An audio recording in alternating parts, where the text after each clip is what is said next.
বিদ্যুতের মূল্য বৃদ্ধির ফলে পুরো সিএনজি খাত অস্তিত্ব সংকটে পড়েছে দাবি করে কমিশন ইউনিট প্রতি ৮ টাকা থেকে বাড়িয়ে ১৩.৯৬ টাকা করার দাবি করেছে। রাজধানীর বিজয়নগরে সংবাদ সম্মেলনে এই দাবি জানান Bangladesh CNG filling station and conversion workshop owners অ্যাসোসিয়েশনের নেতারা। তারা জানান ২০১৩ সালের পর মালিকদের কমিশন বাড়ানো হয়নি, অথচ সিএনজি উৎপাদনের প্রধান উপাদান বিদ্যুতের দাম ২০১৫ সাল থেকে ৭ দফা বাড়ানো হয়েছে। সবশেষ গত ৩রা জুন দাম বাড়ানোর ফলে এই খাতে সংকট আরও বেড়েছে।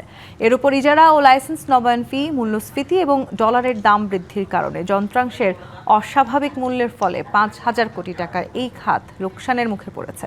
৩০ জুনের মধ্যে দাবি মানা না হলে ১ জুলাই থেকে আন্দোলনের হুঁশিয়ারি দেন সংগঠনের নেতারা। বিদ্যুতের মূল্য বৃদ্ধির সাথে সাথে সিএনজি উৎপাদনে বর্ধিত বিদ্যুতের মূল্য স্টেশন মালিকদের মার্জিনের সাথে সমন্বয় করা হোক।